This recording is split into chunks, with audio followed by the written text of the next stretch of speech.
Hi, സ്വാഗതം. Kerala PSC ബുള്ളറ്റിലെ പൊതുവിജ്ഞാനം എന്ന് പറഞ്ഞ ഭാഗത്തിലെ കുറച്ച് ക്വസ്റ്റ്യൻ ആൻസേഴ്സ് ആണ് നോക്കാം. ഒന്നാമത്തെ ക്വസ്റ്റ്യൻ, താഴെ പറയുന്നവയിൽ നിന്നും വിക്രമസ് റോക്കറ്റുമായി ബന്ധപ്പെട്ടത് ശരിയായത് തിരഞ്ഞെടുക്കുക. വിക്രമസ് റോക്കറ്റ് ഇന്ത്യയുടെ ആദ്യത്തെ സ്വകാര്യ റോക്കറ്റാണ്. കറക്റ്റായ സ്റ്റേറ്റ്മെന്റ് ആണ്.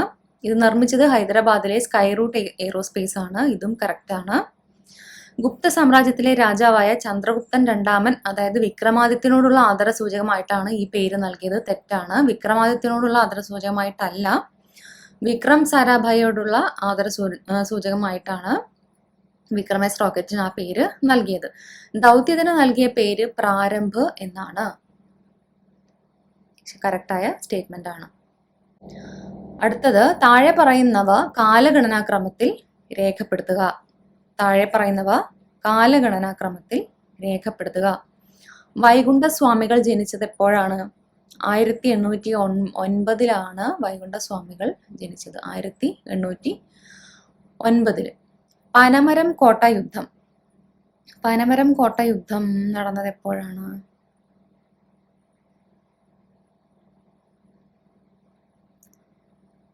1802 1802 പനമരം കോട്ട യുദ്ധം നടക്കുന്നത്.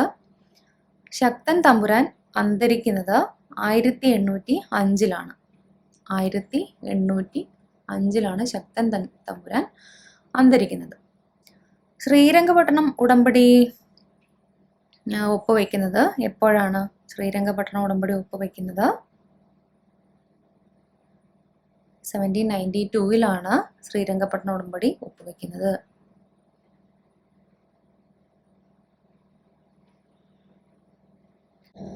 അടുത്ത ക്വസ്റ്റ്യൻ നോക്കാം. താഴെ പറയുന്നവ കാലഗണനാക്രമത്തിൽ രേഖപ്പെടുത്തുക. വൈകുണ്ഠസ്വാമികൾ ജനിച്ചത് 1809. പനമരം കോട്ട യുദ്ധം നടന്നത് 1802. ശക്തൻ തമ്പുരാൻ അന്തരിച്ചത് 1805. ശ്രീരംഗപട്ടണം ഉടമ്പടി നടക്കുന്നത് 1792. അപ്പോൾ ഇതിന്റെ ആൻസർ വരുന്നത് എ. വൈകുണ്ഠസ്വാമികൾ ജനിച്ചത് 1809. 1809 നാഗർകോവിലിനടുത്ത് ശാസ്താംകോയിൽ വിളയിലാണ് ഇദ്ദേഹം ജനിക്കുന്നത്. ദുർബല സമൂഹങ്ങളെ ചൂഷണം ചെയ്യുന്ന ഭരണവ്യവസ്ഥയെ അദ്ദേഹം നിശിതമായി വിമർശിച്ചു. വിഗ്രഹാരാധന, മൃഗബലി തുടങ്ങിയ ആചാരങ്ങളിൽ അർത്ഥമില്ലെന്ന് വൈകുണ്ഠർ സിദ്ധാന്തിച്ചു. മേൽമുണ്ട് ധരിക്കൽ സമരത്തിന് നേതൃത്വം നൽകി വൈകുണ്ഠസ്വാമികൾ. 1836 ശുചീന്ദ്രത്ത് സമത്വ സമാജം എന്ന സംഘടന സ്ഥാപിച്ചത് വൈകുണ്ഠസ്വാമികളാണ്. എല്ലാ മനുഷ്യരും സമന്മാരാണ് എന്ന ആശയത്തിന് ശക്തി പകർന്നതും വൈകുണ്ഠസ്വാമികളാണ്. കൂലി തന്നില്ലെങ്കിൽ വേല ചെയ്യരുത് എന്ന് തൊഴിലാളി സമൂഹത്തിനോട് പറഞ്ഞത്, നിർദ്ദേശം നൽകിയതും വൈകുണ്ഠസ്വാമികളാണ്. 1837 സ്വാതന്ത്ര്യനാളിന്റെ കാലത്ത് അദ്ദേഹം അറസ്റ്റ് ചെയ്യപ്പെട്ടു. ജയിലിൽ വെച്ച് ഇദ്ദേഹം തൈക്കാടയ്യയെ പരിചയപ്പെടുകയും തൈക്കാടയ്യ വൈകുണ്ഠസ്വാമികളുടെ ശിഷ്യത്വം സ്വീകരിക്കുകയും ചെയ്തു.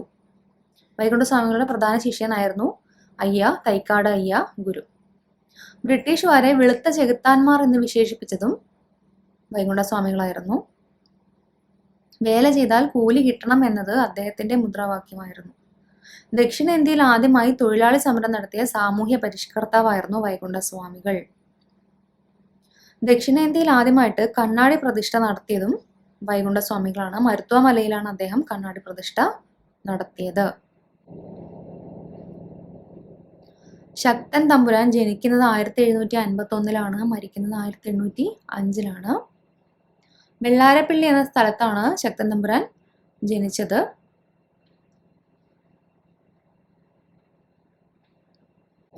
കൊച്ചി ഭരിച്ച പ്രശസ്തനായ ഭരണാധികാരിയായിരുന്നു ശക്തൻ തമ്പുരാൻ. ആധുനിക കൊച്ചിയുടെ പിതാവ് എന്നറിയപ്പെടുന്നതും ശക്തൻ തമ്പുരാനായിരുന്നു. പൂരം കൊണ്ട് പ്രസിദ്ധമായ തേക്കിൻകാട് മൈതാനത്തിനും വടക്കുന്നാഥ ക്ഷേത്രത്തിനും ചുറ്റുമായി തൃശൂർ പട്ടണം പണികഴിപ്പിച്ചത് ശക്തൻ തമ്പുരാനാണ്. കൊച്ചിയിൽ ജന്മിത്ത ഭരണം അവസാനിപ്പിച്ചതും ശക്തൻ തമ്പുരാനായിരുന്നു. കൊച്ചിയിലെ മാർത്താണ്ഡവർമ്മ എന്ന് വിശേഷിപ്പിക്കപ്പെടുന്നതും ശക്തൻ തമ്പുരാനാണ്. തൃശൂർ മ്യൂസിയം ശക്തൻ തമ്പുരാന്റെ പേരിലാണ് നാമകരണം ചെയ്യപ്പെട്ടിട്ടുള്ളത്. ശക്തൻ തമ്പുരാൻ കൊട്ടാരം സ്ഥിതി ചെയ്യുന്നത് തൃശ്ശൂരാണ്. തൃശ്ശൂരിന്റെ നഗരത്തിന്റെ ശില്പി എന്നറിയപ്പെടുന്നതും ശക്തൻ തമ്പുരാനാണ്.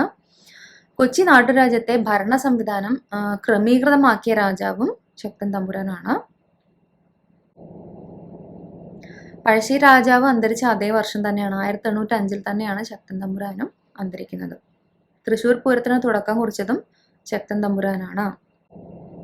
ശക്തൻ തമ്പുരാന്റെ സമകാലീനനും സുഹൃത്തുമായിരുന്നു ധർമ്മരാജ. തിരുവിതാംകൂറിലെ ഭരണാധികാരിയായിരുന്ന കാർത്തിക തിരുനാൾ രാമവർമ്മ എന്നറിയപ്പെടുന്ന ധർമ്മരാജ. തേർഡ് ക്വസ്റ്റ്യനിലേക്ക് പോവാം. താഴെ പറയുന്ന പ്രസ്താവനകൾ പരിഗണിക്കുക. ഇന്ത്യൻ പ്രധാനമന്ത്രി ജവഹർലാൽ നെഹ്റു, ചൈനീസ് പ്രധാനമന്ത്രി ചൗവൻ ലായി എന്നിവരാണ് 1954 പഞ്ചശീല കരാറിൽ ഒപ്പുവെച്ചത്. ശരിയായ സ്റ്റേറ്റ്മെന്റ് ആണ്. മിനി കോൺസ്റ്റിറ്റ്യൂഷൻ എന്നറിയപ്പെടുന്ന ഭരണഘടനാ ഭേദഗതിയാണ് 1976 44ാം ഭരണഘടനാ ഭേദഗതി. ഇത് തെറ്റാണ്. കാരണം 1976 42ാം ഭരണഘടനാ ഭേദഗതിയാണ് മിനി കോൺസ്റ്റിറ്റ്യൂഷൻ എന്ന് അറിയപ്പെടുന്നത്. 42ാം ഭരണഘടനാ ഭേദഗതി.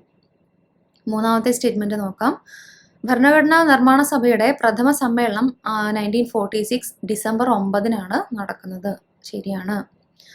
1961 ബെൽഗ്രേഡിൽ വെച്ച് പ്രഥമ ചേരിചേരാ സമ്മേളനം നടന്നു. ഇതും ശരിയാണ്.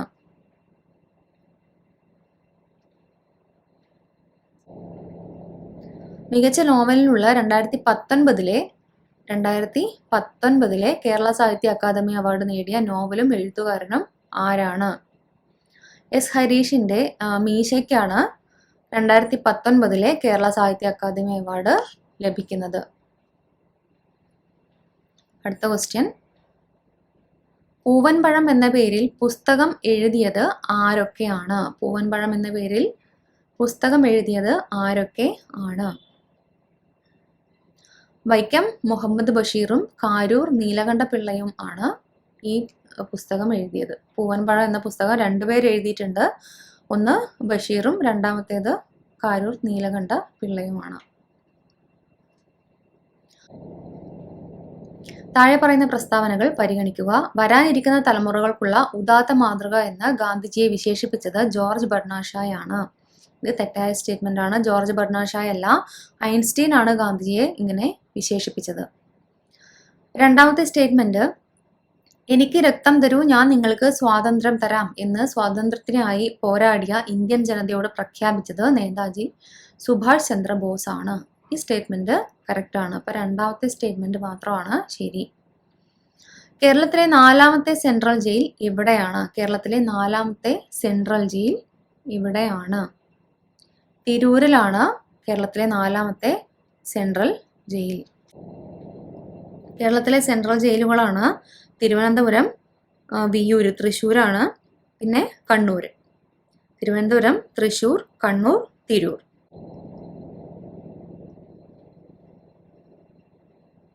അടുത്ത ചോദ്യം. ഏറ്റവും കൂടുതൽ കാലം തുടർച്ചയായി കേരള മുഖ്യമന്ത്രി സ്ഥാനം വഹിച്ചത് ആരാണ്? പിണറായി വിജയനാണ്. ഇന്ത്യയിലെ ആദ്യത്തെ കൽക്കരി ഖനി ഏതാണ്? ഇന്ത്യയിലെ ആദ്യത്തെ കൽക്കരി ഖനിയാണ് റാണിഗഞ്ച്. ഇന്ത്യയിലെ ആദ്യത്തെ കൽക്കരി ഖനിയാണ് റാണിഗഞ്ച്. ഇത് പശ്ചിമ ബംഗാളിലാണ്. റാണിഗഞ്ച് സ്ഥിതി ചെയ്യുന്നത് പശ്ചിമ ബംഗാളിലാണ്.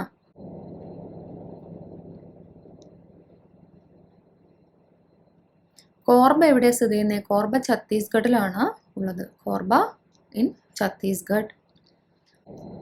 അങ്കലേശ്വർ എവിടെയാണ്? അങ്കലേശ്വർ ഗുജറാത്തിലാണ് സ്ഥിതി ചെയ്യുന്നത്.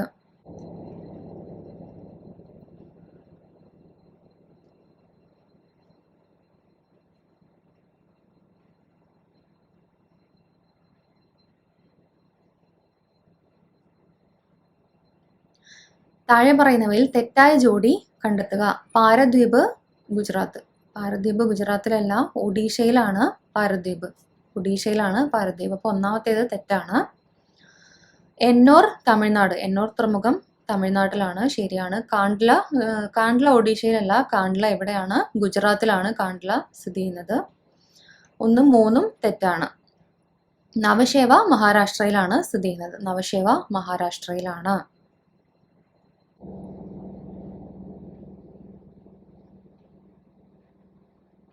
അടുത്ത ക്വസ്റ്റ്യൻ ചേരുംപടി ചേർക്കാനാണ്. രാജ്യവും തലസ്ഥാനവും തന്നിട്ടുണ്ട്. അത് ഏതാണെന്ന് കണ്ടെത്തി ചേരുംപടി ചേർക്കുക.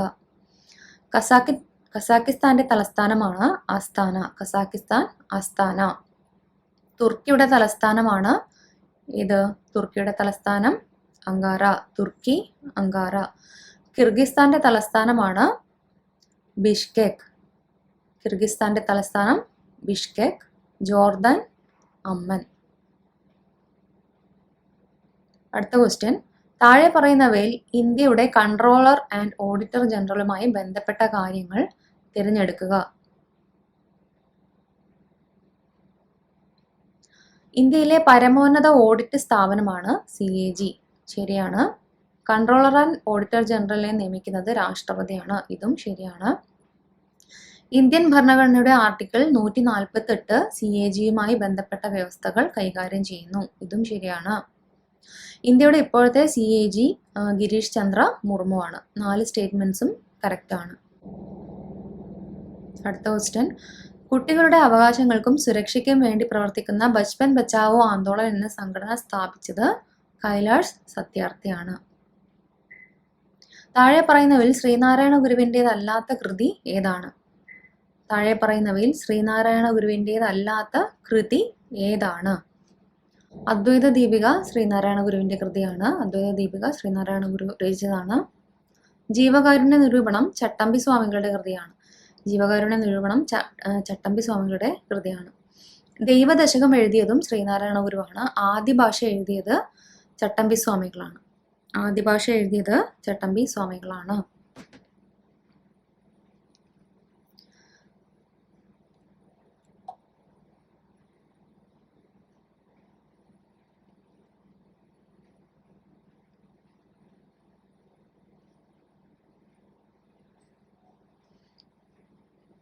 അടുത്ത ക്വസ്റ്റ്യൻ ശ്രീനാരായണ ഗുരു ആലുവയിൽ അദ്വൈതാശ്രമം സ്ഥാപിച്ച വർഷം ഏതാണ്? 1913. 1913ലാണ് ശ്രീനാരായണ ഗുരു ആലുവയിൽ അദ്വൈതാശ്രമം സ്ഥാപിക്കുന്നത്. മലയാള ഭാഷയിലെ ആദ്യത്തെ പത്രമായ രാജ്യസമാചാരം തലശ്ശേരിയിലെ ഇല്ലിക്കുന്നിൽ നിന്നും 1847 പ്രസിദ്ധീകരണം ആരംഭിച്ചു.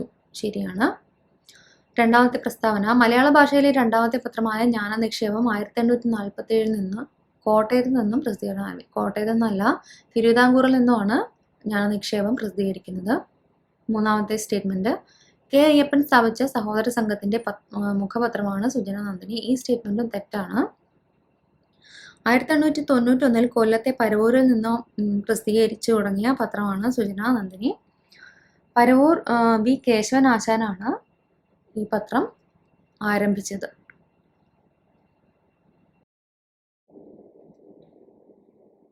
ഫ്രഞ്ചുകാർ ഇന്ത്യ വിട്ടുപോയ വർഷം ഏതാണ്? ഫ്രഞ്ചുകാർ ഇന്ത്യ വിട്ടുപോയത് 1954ലാണ്. താഴെ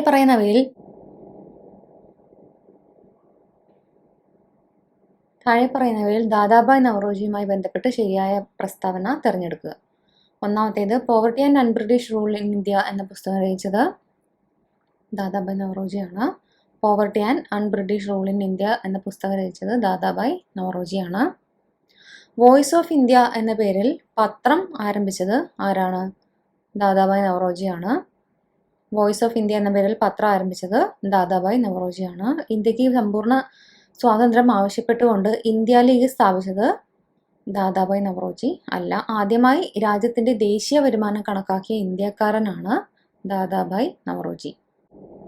അടുത്ത ചോദ്യം സിന്ധു നദിയുടെ കേന്ദ്രമായ ഹാരപ്പ കണ്ടുപിടിച്ചത് ആരാണ്? ഹാരപ്പ കണ്ടുപിടിച്ചത് ദയാറാം സാഹ്നിയാണ്.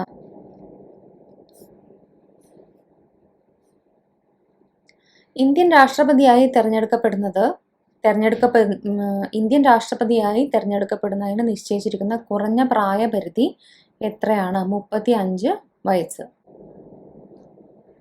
ഇനി പറയുന്നവയിൽ ഏതാണ് 2022 വയലാർ അവാർഡുമായി ബന്ധപ്പെട്ടത് എന്നാണ് ചോദ്യം. 46ാമത് വയലാർ അവാർഡാണ് 2022 ശരിയാണ്. 1 ലക്ഷം രൂപയും ശില്പവുമാണ് അവാർഡ് തുക. ഇതും ശരിയാണ്. ബെന്യാമിന്റെ മാന്തളിരിലെ 20 കമ്മ്യൂണിസ്റ്റ് വർഷങ്ങൾ എന്ന കൃതിക്കാണ് വയലാർ അവാർഡ്. ഇത് തെറ്റാണ്. 2022 വയലാർ അവാർഡ് നേടിയത് മീശ എന്ന നോവലിനാണ്. എസ് ഹരീഷിന്റെ മീശ എന്ന നോവലിനാണ് 2022 വയലാർ അവാർഡ് ലഭിച്ചത്. 2020 വയലാർ അവാർഡ് നേടിയത് ഒരു വിർജീനിയൻ വെയിൽക്കാലമാണ്. ഏഴാച്ചേരി രാമചന്ദ്രന്റെ ഒരു വിർജീനിയൻ വെയിൽക്കാലം. 2021 ബെന്യാമിന്റെ മാന്തളിരിലെ 20 കമ്മ്യൂണിസ്റ്റ് വർഷങ്ങൾ എന്ന കൃതിക്കാണ്. 2022 എസ് ഹരീഷിന്റെ മീശ എന്ന നോവലിന്. 2023 വയലാർ അവാർഡ് നേടിയത് ശ്രീകുമാരൻ തമ്പിയുടെ ജീവിതം ഒരു പെൻഡുലം എന്ന കൃതിയാണ്. ക്രിപ്സ് മിഷനെ സംബന്ധിച്ച് താഴെ പറയുന്നവയിൽ നിന്ന് ശരിയായത് തിരഞ്ഞെടുക്കുക. ഇന്ത്യക്കാരുടെ പിന്തുണ രണ്ടാം മഹാലോക മഹായുദ്ധത്തിന് വേണ്ടി ആർജിക്കുകയായിരുന്നു ഇതിന്റെ ലക്ഷ്യം. ഇത് ശരിയാണ്. ഗാന്ധിജി ക്രിപ്സ് മിഷനെ തകർന്നുകൊണ്ടിരിക്കുന്ന ബാങ്കിൽ നിന്നുള്ള കാലാവധി കഴിഞ്ഞ ചെക്ക് എന്നാണ് വിശേഷിപ്പിച്ചത്. രണ്ടും ശരിയാണ്. ക്രിപ്സ് മിഷൻ ഇന്ത്യയിൽ എത്തിയത് 1942 മാർച്ച് 22-നാണ്. സർ സ്റ്റാഫോർഡ് ക്രിപ്സ് ആയിരുന്നു മിഷന്റെ ഹെഡായിരുന്നത്. ക്രിപ്സ് മിഷൻ ഇന്ത്യയിൽ എത്തിയപ്പോൾ ഇന്ത്യയിലെ വൈസ്രോയി ആയിരുന്നത് ലിൻലിത്ഗോ പ്രഭു ആയിരുന്നു. പിൻതീയതി വെച്ച ചെക്ക് എന്ന് ഗാന്ധിജി വിശേഷിപ്പിച്ചത് ഈ ക്രിപ്സ് മിഷനെ തന്നെയാണ്.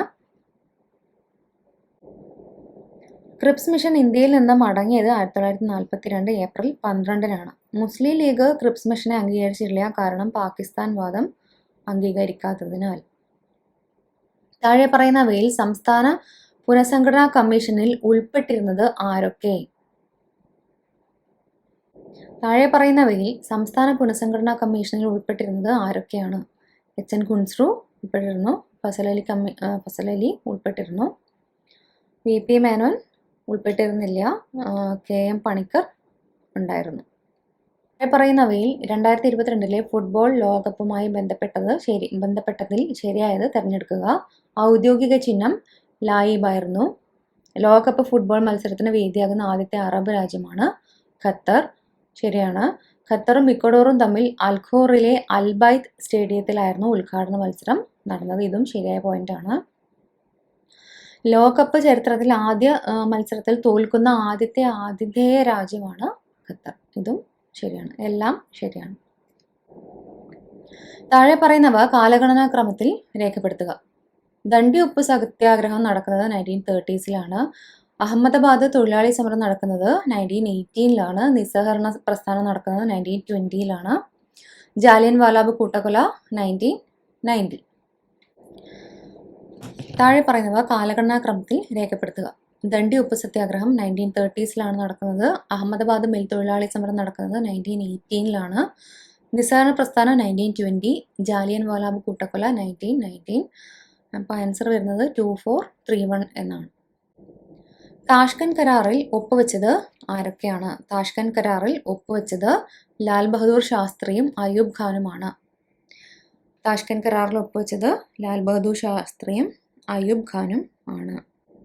1965 ഇന്ത്യ പാകിസ്ഥാൻ യുദ്ധം പരിഹരിക്കുന്നതിന് വേണ്ടിയിട്ട് 1966 ജനുവരി 10-ന് ഇന്ത്യയും പാകിസ്ഥാനും തമ്മിൽ ഒപ്പുവെച്ചതാണ് താഷ്കന്റ് പ്രഖ്യാപനം. താഴെ പറയുന്നവയിൽ ഇരുമ്പിന്റെ അയിരുകൾ ഏതൊക്കെയാണ്? ഹേമറ്റൈറ്റും മാഗ്നറ്റൈറ്റുമാണ് ഇരുമ്പിന്റെ അയിരുകൾ. ബോക്സൈറ്റ് അലൂമിനിയത്തിന്റെ അയിരാണ്. മാലക്കൈറ്റ് കോപ്പറിന്റെ അയിരാണ്.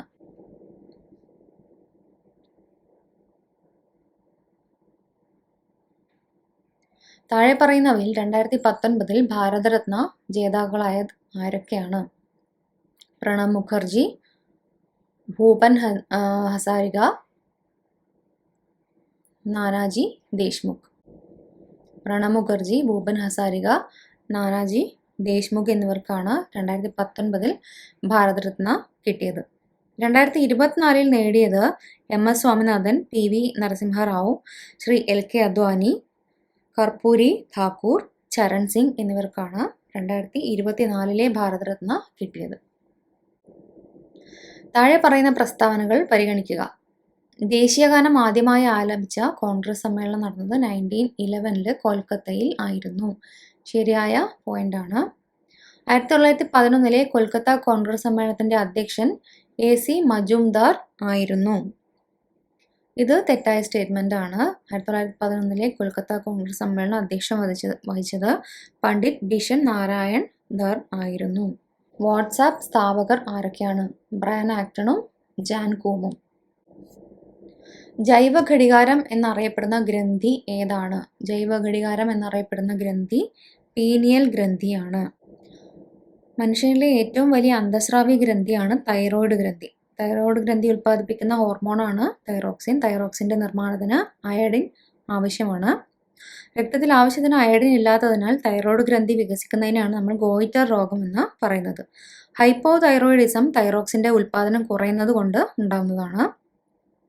തൈറോക്സിൻ്റെ ഉൽപ്പാദനം കൂടുന്നത് കൊണ്ടാണ് ഹൈപ്പർ തൈറോയിഡിസം ഉണ്ടാകുന്നത്.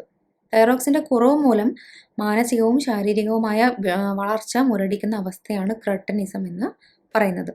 തൈറോക്സിൻ്റെ കുറവ് മൂലം മുതിർന്നവരിൽ ഉണ്ടാകുന്ന രോഗമാണ് മിക്സഡിമ. തൈറോക്സിൻ്റെ അളവ് കൂടുമ്പോൾ ഉണ്ടാകുന്ന രോഗമാണ് എക്സോഫ്താൽമിക് ഗോയിറ്റർ. തൈറോക്സിൻ്റെ കുറവ് മൂലം മുതിർന്നവരിൽ ഉണ്ടാകുന്ന രോഗം മിക്സഡിമ. തൈറോയ്ഡ് ഗ്രന്ഥി ഉൽപ്പാദിപ്പിക്കുന്ന മറ്റൊരു ഹോർമോണാണ് കാൽസിറ്റോണിൻ. കാൽസിറ്റോണിനും പാരാതൈറോയ്ഡ് ഗ്രന്ഥി ഉൽപ്പാദിക്കുന്ന പാരാതെർമോണും ചേർന്നാണ് രക്തത്തിലെ കാൽസ്യത്തിൻ്റെ അളവ് ക്രമീകരിക്കുന്നത്. യുവത്വ ഗ്രന്ഥി എന്നറിയപ്പെടുന്നതാണ് തൈമസ് ഗ്രന്ഥി. തൈമസ് ഗ്രന്ഥിയാണ് യുവത്വ ഗ്രന്ഥി എന്ന് അറിയപ്പെടുന്നത്. 2022 പുരുഷ T20 ക്രിക്കറ്റ് ലോകകപ്പ് കിരീടം നേടിയത് ഇംഗ്ലണ്ടാണ്. ഇത് മാത്രമാണ് ഇതിൽ ശരിയായിട്ടുള്ളത്. ഇന്ത്യയിൽ ആദ്യമായി അണക്കെട്ട് നിർമ്മിക്കപ്പെട്ട നദി ഏതാണ്? കാവേരിയിലാണ് ആദ്യമായിട്ട് അണക്കെട്ട് നിർമ്മിച്ചത്. കല്ലണൈ എന്നാണ് അറിയപ്പെട്ടത് ആദ്യത്തെ അണക്കെട്ട്. കരികാല ചോളനാണ് ഇത് നിർമ്മിച്ചത്.